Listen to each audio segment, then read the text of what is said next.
warahmatullahi wabarakatuh. Selamat pagi anak-anak. Gimana kabarnya?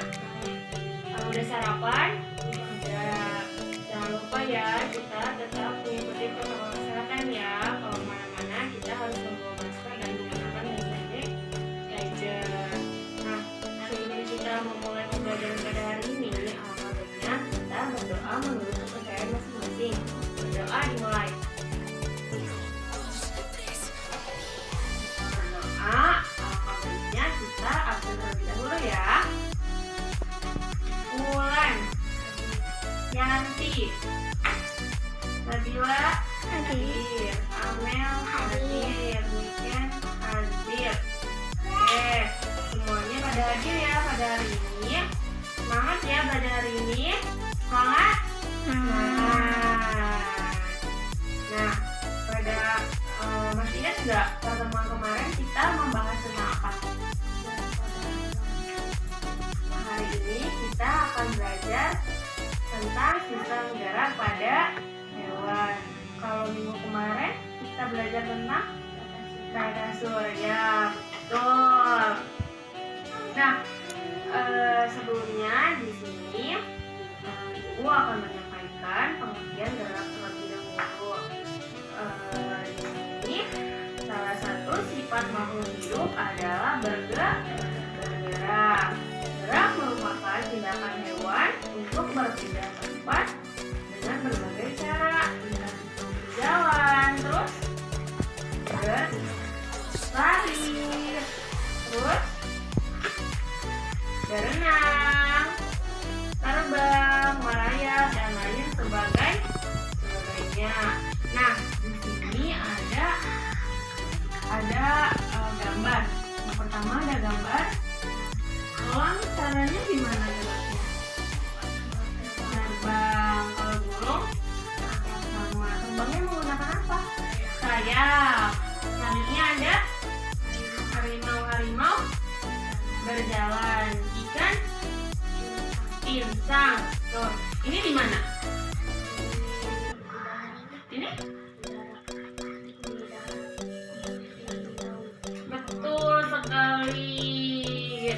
Nah, selanjutnya di sini Ibu punya buku. Ini bukunya terdapat bentuk-bentuk hewan atau gambar-gambar hewan yang berada di darat, udara. Pertama ada gambar kelawar, geraknya pakai apa? Ya, jadi terbang ya. Pakai apa?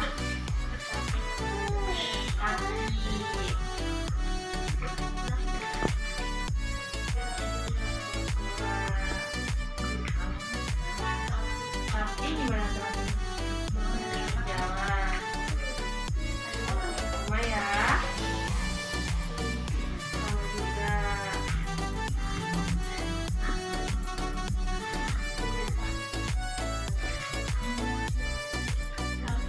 Ini hidupnya di mana? Di laut. Hidupnya di laut juga. Nah, setelah mengetahui gambar-gambar tersebut, di sini Ibu akan menampilkan sebuah video. Di sini Ibu akan menampilkan video tentang sistem gerak pada hewan. Nah, yang pertama kita lihat video sistem gerak pada hewan di dalam air. Nah, air memiliki kecepatan yang lebih besar dibandingkan udara, sehingga hewan lebih sulit bergerak di dalam air daripada di udara. Air memiliki gaya angkat yang lebih besar dibandingkan dengan udara, dan tubuh hewan yang hidup di air memiliki massa jenis lebih kecil daripada lingkungannya. Kedua hal tersebut mengakibatkan hewan yang hidup di air dapat melayang-layang. Salah satu bentuk yang paling dimiliki oleh hewan air adalah bentuk torpedo atau streamline. Bentuk tubuh ini memungkinkan tubuh meliuk-liuk dari sisi ke sisi dan mengurangi hambatan ketika bergerak di dalam air. Nah, seperti ini contohnya. Bentuk tubuh ikan dilengkapi otot dan tulang-tulang yang fleksibel untuk mendorong ekor dan sirip ikan di dalam air. Untuk mengatur gerak naik turun ikan, memiliki gelembung renang yang dapat mengeluarkan gas, biasanya berupa oksigen. Sebagian besar ikan menggunakan gerak lateral pada tubuh dan sirip ekornya untuk menghasilkan gaya dorong ke depan. Ada juga yang bergerak menggunakan sirip, pasangan, dan sirip tengahnya. Ikan yang bergerak dengan sirip menggunakan sirip tengah cocok untuk hidup di terumbu karang. Tapi ikan ini tidak dapat berenang secepat itu. Yang kedua ada gerak di udara. Nah, gravitasi adalah masalah utama yang dihadapi oleh hewan-hewan yang terbang di udara. Nah, seperti yang tadi dibilang, setiap hewan itu geraknya memiliki hambatannya masing-masing. Nah, ketika di udara hambatannya tadi apa? Gravitasi. Nah, sayap burung tersusun antara atas kerangka yang kuat dan ringan, serta otot yang kuat. Sayap burung memiliki bentuk melengkung, sehingga udara yang mengalir pada bagian atas sayap lebih cepat dibandingkan bawah sayap. Hal ini akan menghasilkan gaya angkat dan gaya dorong yang efektif untuk pergerakan burung. Struktur sayap yang demikian disebut airfoil. Saat sayap dikepakkan, sayap memberikan gaya aksi terhadap udara di bawah sayap, sehingga udara yang mengalir ke bawah. Sesuai dengan hukum Newton 3, ketika benda pertama memberikan gaya F aksi pada benda kedua, maka benda kedua akan memberikan gaya F aksi. Yang selanjutnya ada gerak hewan di darat. Hewan yang hidup di darat memiliki otot dan tulang yang kuat. Hal tersebut diperlukan untuk mengatasi inersia atau kecenderungan tubuh untuk diam dan menyimpan energi pegas. Untuk melakukan berbagai aktivitas, bayangkan bila kita berjalan. Jika seseorang mulai berjalan dan menginjak lantai dengan kakinya, lantai kemudian memberikan gaya balik yang sama dan berlawanan arah pada orang tersebut, dan gaya inilah yang menggerakkan seorang ke depan. Lain, seorang gajah dan kerbau memiliki masa tubuh yang sangat besar. Akibatnya, untuk bergerak, gajah dan kerbau harus melawan inersia yang nilainya juga sangat besar. Namun, perbedaan struktur tulang serta kekuatan otot gajah dan kerbau membuat gajah mampu melakukan gerakan yang lebih lincah daripada kerbau. Jadi,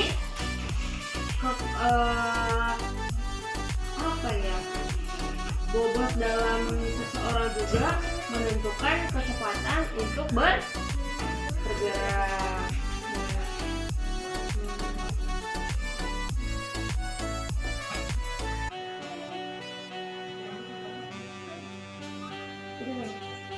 Nah, di sini Wulan dapat gambar elang dan bintang laut, dan di sini juga Wulan menggambarkan apa? Kupu-kupu. Geraknya menggunakan apa? Terbang ya, terbang. Nah, di sini Wulan menjawab, katanya kecepatan antara hewan yang berada di air dan di udara berbeda.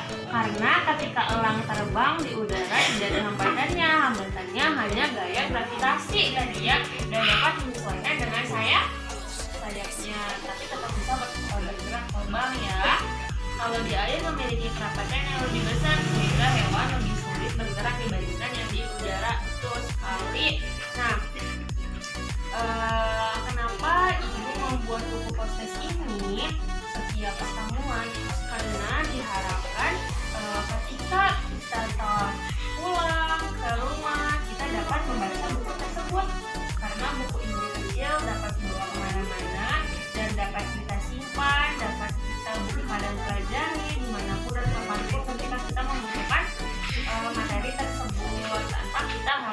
buku paket yang lebih besar, atau tulisan kita yang sangat numpuk dengan materi-materi dan pelajaran-pelajaran yang telah kita pelajari.